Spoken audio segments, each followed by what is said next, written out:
However, because it faces a fixed direction when facing Earth during its orbit, it can be observed that Venus is locked in on a perpendicular axis onto a neighboring celestial body, or Earth. Venus is locked gravitationally on a second perpendicular axis onto Earth. Because Venus always faces Earth with its same side, in the same way the Moon is locked onto Earth through a second perpendicular axis, or two-way gravitation lock, as explained in... Oh wait, I can just Google this. I guess so. For some unknown reason, the rotation of Venus seems locked to always face the same Earth the same way during each closest approach. Wow.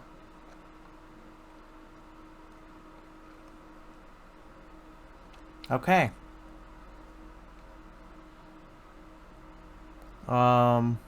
Cool. This guy's right again. In the Moon chapter, or in the first episode of this series. And this is why Venus faces a fixed direction during its orbit around the Sun, while its north and south pole axis is locked in parallel onto the Sun's polarity. If you'd like more of an explanation on the two-way gravitational lock, I would recommend watching the first episode. Venus is a terrestrial planet and is sometimes called Earth's sister planet because of their similar size, mass, proximity to the Sun, and bulk composition. However, it is radically different from Earth in other respects. It has the densest atmosphere of the 4 terrestrial planets, consisting of more than 96% of carbon dioxide. The atmospheric pressure of the planet's surface is 92 times that of Earth, Wow. or roughly the pressure found 900 meters or 3,000 feet underwater on Earth. Venus is by far the So I hottest would be planet in the crushed solar to system, death. with a mean surface temperature of 735 Kelvin, 462 degrees Celsius, or 863 degrees Fahrenheit. Even though Mercury is closer to the Sun, Venus is shrouded by an opaque layer of highly reflective clouds of sulfuric acid, preventing its surface from being seen from space in visible light. It may have had water oceans in the past, but these would have vaporized as the temperature rose due to a runaway greenhouse effect. The water has probably photodissociated, and the free hydrogen has been swept into interplanetary space by the solar wind because of the lack of a planetary magnetic We need to Venus stop is doing Mars landers. I want like a crazy ass Venus lander. You know, I know it would like be extremely hard to make, but I want like a Venus base that just like, I don't know. I want Mars landers on Venus, and I want them to last like 30 years, and I just want to see cool shit on Venus. surface is a dry desert scape. I'm a interspersed with taxpayer. slab-like I rocks decide and is we do periodically Venus resurfaced by next. volcanism. As one of the brightest objects in the sky, Venus has been a major fixture in human culture for as long as NASA, records have existed. get It has on been it. made sacred to gods of many cultures and has been a prime inspiration Oh, for she's writers got and poets big ol' as the titties. morning star and evening star. As the planet with the closest approach to Earth, Venus has been a prime target for early interplanetary exploration. It was the first planet beyond Earth visited by a spacecraft, Mariner 2 in 1962, and the first to be successfully landed on by Venera 7 in 1970. Venus's thick clouds render observation of its surface impossible in visible light, and the first detailed maps did not emerge until the arrival of the Magellan orbiter in 1991. Plans have been proposed for rovers or more complex missions, but they are hindered by Venus's hostile surface conditions. Yeah, get on it, scientists. This book is part of a 4-book series, 3 of which are available right now on Amazon, Apple. I want to find out what kind of cool gemstones can fucking form on Venus under all that pressure with all those like deadly chemicals. You got to give me some sort of like poisonous diamond. I don't know, man. There's got to be some cool shit on there. Going forward in time to show how the actual growth of the Earth took place. Imperfect as to details, but the overall is nailed. Antarctica, as you see, has become subtropical. Africa on a smaller globe moved way downward under the globe. In fact, for hundreds of millions of years, the bottom of Africa was the South Pole. South America's tail goes under and wraps around the bottom of Africa. Then incredibly, it joins coast with Antarctica. 65 million years ago and more, these continents were joined, and marsupials like the duck-billed platypus roamed from Australia, Antarctica, and across southern South America and up into Africa. If this was true, we would have fossils of platypuses in Antarctica. The platypus. Dinosaurs Do we have roamed that? all over this world on the upper tectonic plate because there were no Oh, yeah, for oceans, sure. just shallow seas. Here today, Antarctica is frozen over, and Australia and its surrounding Wait, islands. we do?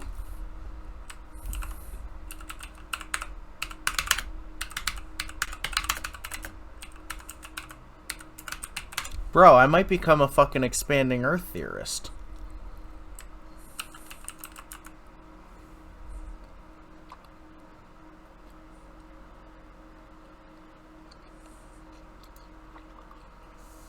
Oh my god, we actually do.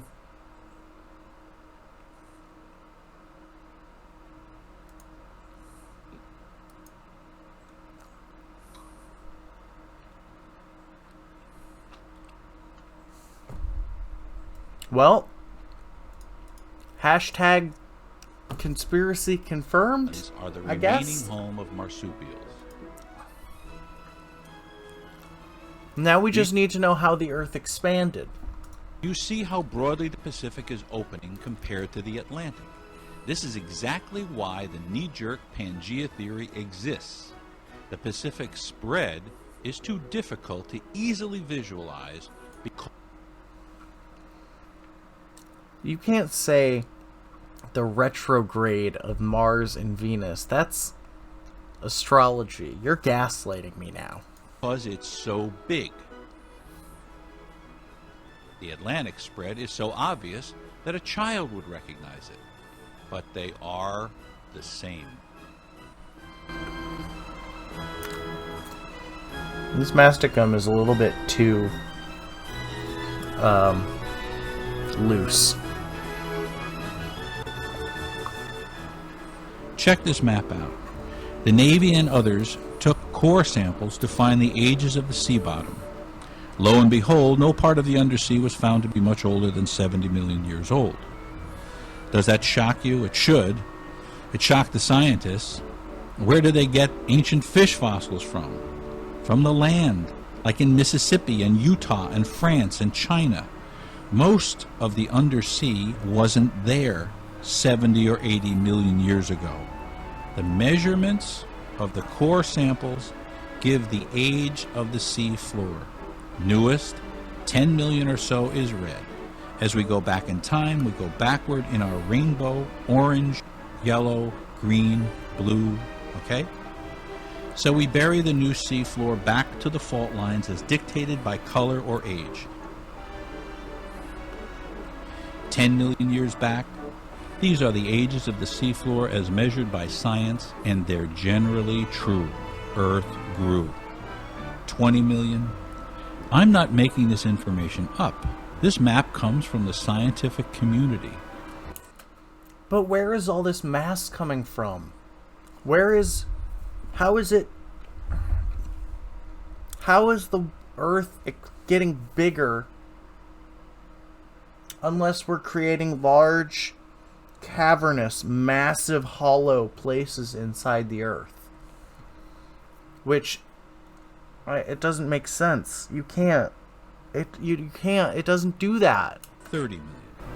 You can find the same map in many places on the internet. It's common knowledge. 40. The ocean bottom is from 1 year to 180 million years old. 50. Okay, yeah, I get Hollow Earth, but even the Earth can't be completely hollow. Like, it doesn't make sense. We have a magnetic core. We know it's there. So, how is the Earth expanding? And if the Earth is hollow, how can the Earth be both hollow and expanding? It can't. It can't be. You'd be blowing it up like a balloon. It would crack, and then you'd have hollow inner bits all fucking floating out into space.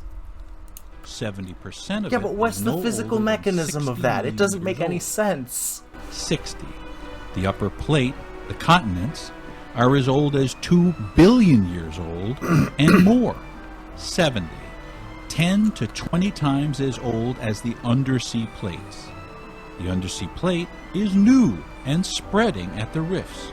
Why does the scientific community desperately cling to and promote the idea that the ocean bottom is sliding under the continents and into a magma which is twice as dense as solid granite? A totally unsupportable and scientifically unsound idea? They have to. Or else they'd have to observe and admit that the Earth is growing. And that, viewers, is a very big deal. That would change everything in science, from the smallest particle to the whole universe. 100 years of scientific theory out the window. Well, I don't know that it would change It's a lot to give up. everything. It's important to remember that You science just have to tell us where the mass is coming from, man. and the universe should and must be easier to understand as we go back in the universe's evolution. This is an I don't understatement. believe that the fucking As a magnetism of kind the of test moon for is ourselves, supplying we us with deemed it important mass. to show that not only the upper plate I'm confused had pilled to right fit now. properly together. Like, here's the thing, right? The map works perfectly. The map looks way better than Pangea. I don't believe that the tectonic plates are gonna fucking twist and fucking, unfurl. It makes much more sense that it would just be a solid ball that then expanded. But my question is, where is all the water? Like, where is all of this extra mass from the Earth, expanding coming from? Like, what's going on here? What's going on? What's happening?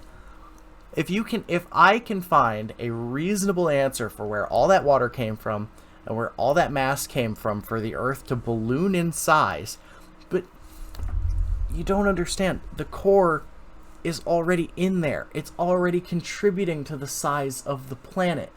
You can't have a core you can't have the core be big and then get more mass from nowhere. It doesn't make sense. Something has to be adding mass to this from somewhere. Like, it doesn't make sense.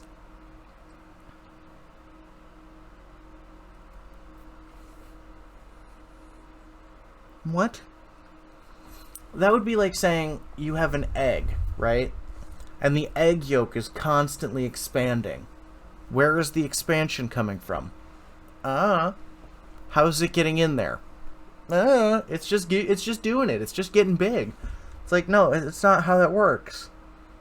Yeah, if the yolk could expand, it would crack the shell and make the egg bigger over time, but how is it going to do that? It can't. There needs to be some physical way for the mass to get into the mantle, or at least I don't know. I'm very confused. But the undersea had to spread in a logical, reasonable pattern that we could see and understand as rational humans. Do you see those lines in the undersea which, beyond information, show direction? Yeah. The direction of movement apart and away from the rifts. Yeah. In fact, it's like a movement diagram, isn't it? We're moving now. Let me point out that the newer undersea near the rifts is smoother and more regular than the older land further away from the rifts. Here in the Atlantic, the rift goes right up the middle. Half of the Earth's growth has happened since the extinction of dinosaurs. This means that the Earth is accelerating in its growth. In the last 65 million years, Earth nearly doubled in size. No.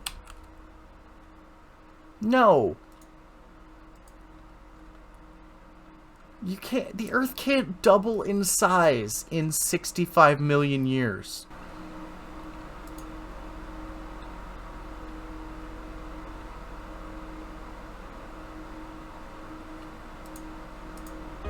The last redoubling took 600 million years. How? We're continuing all the indicated undersea directions like following a blueprint. The Earth guides us. And now the land masses will come together perfectly.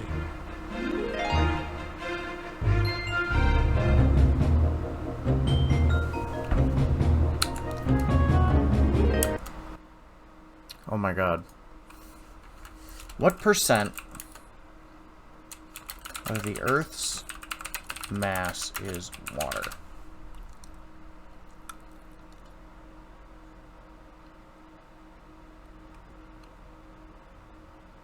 No, I don't want to know about the coverage.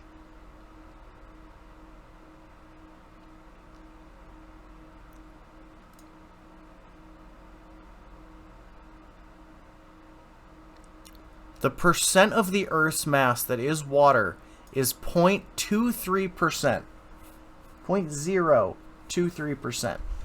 So, the only way that this is explainable to me, for the Earth to have doubled in size in the last 65 million years, is if that doubling came from, like, water. You know, like water coming in from space. But that just doesn't... That's not what happened.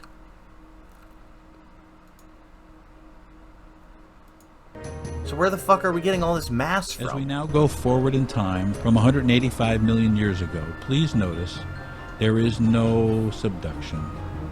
No raising and lowering of land masses. There can't be. It's hell in the form of magma down there. Local raising and lowering, yes. But not on a massive basis. It can't happen. There's no turning, rotating of land masses. The land masses sit in their individual plates and don't move. The rifts open, that's all. For examination, I'm going to run a few vignettes of each area of Earth that you have a right to be curious about. The North Pole. Man, I love this map so much. There was a piece in the recent National Geo. It shows that the trees in Asia and North America were exactly the same trees. Well, this is why. The land was together when the trees evolved.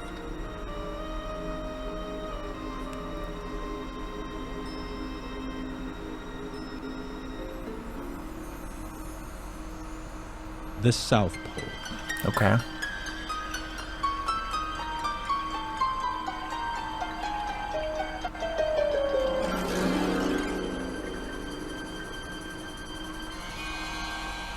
The oceans have absolutely nothing to do with tectonic spreading, except that they cool the thickening mantle.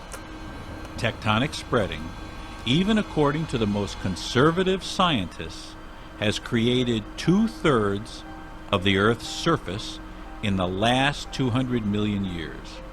And therefore, the same must be true on all planets. No. Including Mars. Some planets don't have tectonic activity. And we can see the younger spreads on Mars just as on Earth. But there is, just as clearly, no subduction on Mars. It can't be both ways. You either have spreading and subduction, or you have only spreading, and you must have spreading. Or you can continue to ignore the facts and say, as the ancients said, that the Earth is unique and singular in the universe, and that we are the center, and the universe rotates around the Earth. What the fuck? Continents were joined. What the fuck? Oh, I don't understand.